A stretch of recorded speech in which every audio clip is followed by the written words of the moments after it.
My friends, if there's one passage in the Bible that makes us stop, tilt our heads, and feel uncomfortable, it is today's gospel from Luke. Jesus is uncompromising, laying out the non-negotiable terms of discipleship. If anyone comes to me without hating his father and mother, wife and children, brothers and sisters, and even his own life, he cannot be my disciple. Hating my family? This sounds entirely contradictory to everything else Jesus taught, especially the command to love one's neighbor and honor one's parents. But this is not a command for emotional malice.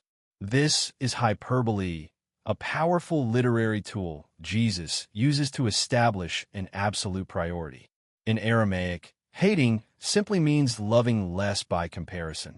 Jesus is demanding that the love and commitment we owe him must be so immense that every other love in our lives, even the deepest human attachments to family, career, and self, must pale in comparison. They must look like hate next to our love for him. Discipleship is not a secondary hobby. It's not a weekend activity.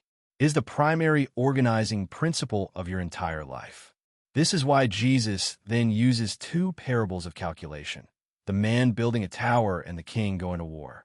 Both scenarios demand that the protagonist sits down first and calculates the cost. Jesus is saying, don't follow me on a whim. Don't let your commitment be impulsive or shallow. Sit down right now and calculate what you are willing to give up. Are you ready to see your life's comforts, goals, and even good, necessary relationships be secondary to my call? If you try to build the tower of faith without calculating the cost, you'll end up with a half-finished ruin, inviting scorn.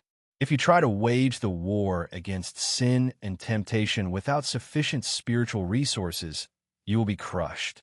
This radical priority is the key to fulfilling the law. As St. Paul reminds us in the first reading, love does no evil to the neighbor. Hence, love is the fulfillment of the law.